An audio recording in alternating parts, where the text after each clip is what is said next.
Okay, so I'm gonna share with you some healthy habits that have been really helpful to me over probably the last 2 years. Honestly, they don't really have much to do with food. I think that true health and wellness is looking at things very holistically. You can't compartmentalize nutrition. I believe obviously has a really huge part in our overall health, but there's other aspects. And about 2 years ago, it was a little bit after I had my daughter Naya, and I was just really struggling. Like, I didn't know how to do it all, how to be a parent to 2 kids instead of 1, how to manage my business, and how to keep all the plates going. And I really was struggling. And not to say that I've got it all figured out now, because I still have major days when I just feel like I'm struggling and failing. And these tips in this video, if I'm consistent with them, they have been really, really helpful to me. It wasn't until about 2 weeks ago that I got really sick, and it was mostly because I was run down. I was trying to do so many things. I'm very type A personality, and I got sick. And then I was sick longer than typical. Eating a really clean diet, if I get sick, it's probably like 2-3 days, but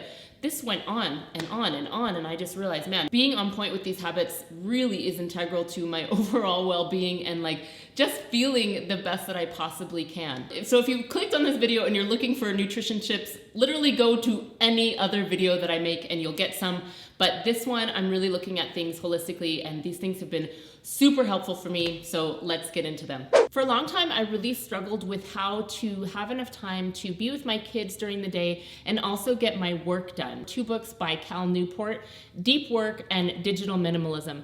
These books were really eye-opening. Beforehand, when I was working, it was really sporadic. I would work when my kids napped, or I would work in between. I would be with them, but I would not really be with them because I was just focusing on trying to get some work done, and that just doesn't work. And one of the things that I do now is have a chunk in the early morning time when I get the majority of my work done. Now, I know this doesn't work for everybody, but for me, having a focused time of 1.5 hours to 2 hours, I can get so much more done than me trying to sporadically do 20 minutes here, 20 minutes there, not really focus on what I'm doing throughout the day, and then go to bed feeling really anxious about all the things that I still didn't finish. If I have 1, or on a really good day, maybe 2 chunks to get something done where it's truly focused, deep work, man, everything else feels so much better. I'm accomplishing things, and I have a whole lot less anxiety. I was just getting so frustrated with myself, and then lashing out at my kids or my husband, if I'm being honest, and being pretty bitchy because I couldn't find the time to get my work done. So now what I do is I have that focused time of work, and then I go back a little bit later in the day when my daughter is napping. I have another focused time of work, and when that's done, I go through a little list of all the things I need to do to shut down, know what my goals are for the next day and what I'm going to continue working on. And then it's like I can seal that part of my life off, and I can go and be a mom. And this is really important to me. And then as far as the work that I need to do with filming videos and working with clients in my holistic nutrition business, I do those obviously during later hours in the day when the sun is out and when, normal people are awake. And I do those on specific days. I have a very strict schedule of when and what I do, and it's made a big difference and really lowered my anxiety.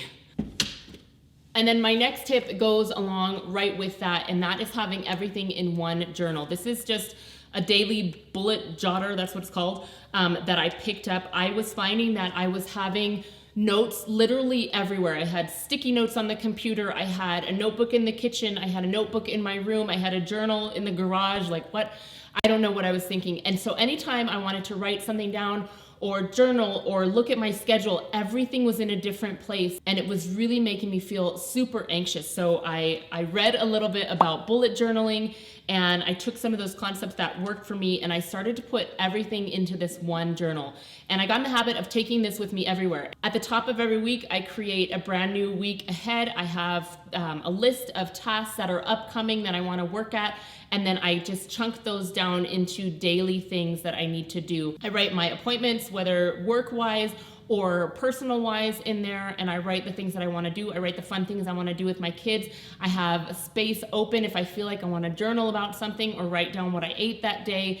And it's all just in one place. Now, I know I've just kind of tiptoed around the fact that I can tend towards anxiety, but I really can. And this is something that has helped me so much, which to me makes it feel like I have such a better handle on my overall health when my brain is organized and I don't feel anxious. So this has been a big game changer to me as well. It's so funny, we just read about it. Or like when you drink or eat too much. Like, I don't think it's hilarious. Early to bed, early to rise. This makes a huge difference for me in the way that I relate to my family and people that I see on a daily basis. It's calm, cool, collected me versus putting out fires version of myself. And I really like that version of myself a lot better. And going to bed earlier has helped me in a lot of ways. It's helped me be able to make sure that I'm getting in adequate amount of sleep, and waking up early has helped me be able to get in a really good chunk of focus time to get some work done before my kids wake up, which helps me be there for them, you know, to give them cuddles and hugs in the morning and then get their breakfast going and start the morning out right with them and also my husband. For me, the benefits of going to sleep early and waking up early are really like this kind of central thing that creates all these ripples out in my everyday life. And I really never want to stop doing this. And even if you aren't a morning person, if you start to put this into practice, you're going to find that you just have more time in your day. The one commodity that is just so fleeting and you can't grasp it, for me anyway, is time. And so this really allows me to feel like I've got a handle on my everyday so much better.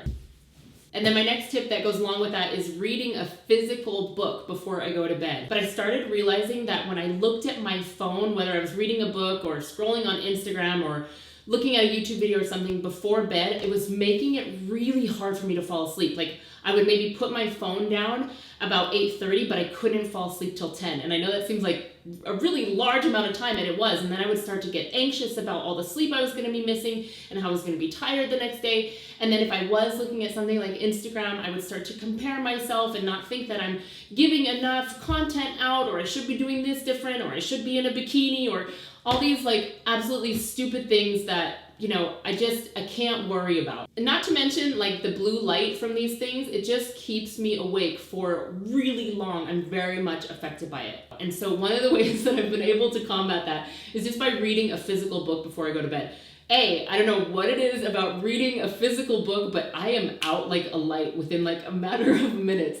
I can read for probably 10 or 15 minutes and then I'm done, and I have a really good sound night of sleep. I go to bed super early and I'm able to wake up refreshed when I wake up early. This takes a lot of discipline if you've never done this, but the benefits are so phenomenal to the whole trajectory of your daily life. For my birthday, my husband got me all of these Dr. Jensen books, and he was, if you've never heard of him, he's like a nutritionist. He's deceased now, and I was just really afraid that all of his books were going to be out of print soon. And I love a lot of what he has to say. I don't agree with everything, but I've been reading through these. So finding things that you find interesting and are passionate about, or even just, you know, reading a novel that is a nice story. All of these are a fantastic thing to do before you go to bed, and I highly recommend reading physical books. My next one is this bad boy right here. This is a portable sauna. This sauna has been life-changing. I had wanted to get a sauna for a long time, and around 2 years ago I was doing a lot of iridology reading and learning about detox more and more, and I realized that, hey, I've got to get one of these in my life. I do this probably 3 or 4 times per week, and I really love it. Sweating is so important, and I found that because I wasn't exercising as much, I just was not sweating in my daily life like at all. And if we don't sweat, it's kind of a big deal. You really do need to sweat. It's a way that your body detoxifies. This has been going strong for almost 3 years now, and it's still not broken. So right now it works. Is it perfect? No. I'd like to in the future maybe get like a big one, like a stationary one. This one has been really transformative. It is stopping eating about 3 or 4 hours before I go to bed. This has made a huge difference. The reason that I started doing this is because I was doing a lot of research on the circadian rhythm. It was important to me that I have the most energy that I can. This allows my body time to digest my food before I go to bed. I don't know about you, but I used to really snack a lot at night, and then I would have a really hard time tossing and turning with my sleep, and it just proved to not give me good sleep. So this was one way that I was like, okay, I'm gonna do this. I'm gonna stop eating about 3 or 4 hours before bed. And not only does this allow me to digest more, it really just stopped that nighttime snacking routine, which in turn actually helped me lose some more weight, a little bit of vanity pounds that I wanted to lose. And I just feel so much better when I'm not eating right up to bed. I have really weird dreams. I'm tossing, I'm turning. It's just not a good scenario when I eat too late. And then there was a couple nights recently when being sick where I did eat a little bit later, and I just noticed like, man, this really affects the way that I feel. So this has been integral, and I'm in the kitchen, but really this tip has nothing to do with food. It has to do with stopping eating food. Another thing that I love to do is give myself kind of monthly challenges. And these have just really helped me have, you know, just ongoing learning about health and what works for me personally, because honestly, I'm gonna let you in on a secret. It doesn't matter what a million people on YouTube say or what I say. You have to internalize what's gonna work for you. And one of my favorite kind of ways to keep things fun and exciting is to do different monthly challenges for myself and have like small goals that I wanna do that are related to holistic health, because that's the area of life that I find to be really exciting and I just like to learn about it. So on a practical level, like an experiment that I'm just gonna be starting to do very soon is doing different like face massages every day or facial exercises every day. I used to do these before I had kids, and then it was one of those things that fell to the wayside. But what would happen if I did this, you know, on a regular basis? That's actually the same way that I started doing intermittent fasting a few years back, is that I just read a lot about it and I decided to try it out. And I think that we put so much pressure on ourselves to do everything perfect and follow the exact way that things need to be done. And if you just start to add a little something that's going to be beneficial to your health, you can keep incorporating it if it's something you like. And if you don't like it, there's a million other things to try. I'm going to include these next two together because if the conditions are right, my favorite thing to do is exercise outside. Getting that fresh air and sunshine on a daily basis is just soul nourishing to me. I absolutely love it. And I love to get my blood pumping every single day if I can, in some capacity or another. You know, I used to be a professional singer and dancer, and so in those days, I was exercising a lot and I absolutely loved it. I loved that routine of having to, you know, wake up and go to a rehearsal and do a warm up beforehand and then walking all over the place during the day and then going and running 2 more shows at night. Like I was constantly moving, and I really I miss that a lot. Some days I don't know what to do with myself, and I feel like I really miss moving in my life. So something that I have to be really conscious of doing is making sure I get exercise in every single day. And like I've shared with you guys before here, I love Pilates-based exercises. I like yoga. I like doing the Tracy Anderson method. And I also just really like to go for a walk or a hike outside. And so when I can do these things on a daily basis, I just feel like it helps me be more myself. I feel like it helps me be more calm and a better person to be around. Just feels good. This one might seem kind of funny, but I stopped rewarding myself with food. Rewarding myself with things that are not food, like going in the sauna or taking a hot bath or going for a walk alone. Like these things really do recharge me. Whereas when I was rewarding myself with food, it was great for that, you know, immediate gratification, but it didn't give me anything except for bloating, maybe feeling bad, indigestion, and just that feeling of like, ugh, why did I do this again? And so when I kind of got in the habit of doing this more regularly, I realized that I can do lots of fun things for myself, by myself, or with other people that have nothing to do with food, and it just feels good. I think we underestimate the amount of pleasure and joy that we can get from simple everyday things. You don't have to spend a ton of money to reward yourself. Of course you could go to a concert or a movie or get some clothes. Those are all in there, manicure, pedicure, massages, all of that stuff. But it could be really simple as turning on your favorite music when you're cooking dinner and dancing in the kitchen, or taking a 20-minute drive up to the mountains or out to the beach or out in the country where there's just fresh air and silence. Like, it really is wonderful. Focusing on contentment has always been a big struggle for me. I've always wanted to see the next big goal accomplished, or see the next big thing, or travel somewhere new, or do something new. But the reality is that I'm blessed. I'm really, really blessed. I have 2 healthy children that I absolutely adore. I'm married to my best friend. You know, we live really close to my dad, and after my mom passed away in August, I was always wondering why we lived here, and I know now why we live here. It's because we can be a support to him and be there for him in this time of mourning. But those things weren't always evident to me, and something that I still struggle with when it comes to contentment is that I really, really want to live in Hawaii. I grew up there. I love it. I always envision raising my children in that environment, and it doesn't mean that it's never going to happen. I started to get really focused on it happening, and to the point where I couldn't see all of the blessings that were in my life now. And so for me, focusing on contentment is really like this ongoing thing that I have to practice on a daily basis. And it doesn't mean that I'll never get to Hawaii and that I don't ever desire things, but it does mean that I can look around and see all of the blessings that I do have. And I can be happy with that. I don't need to have another gadget or the next best pair of jeans or the next best whatever it is to be happy. I don't have to wait to be happy and to be content.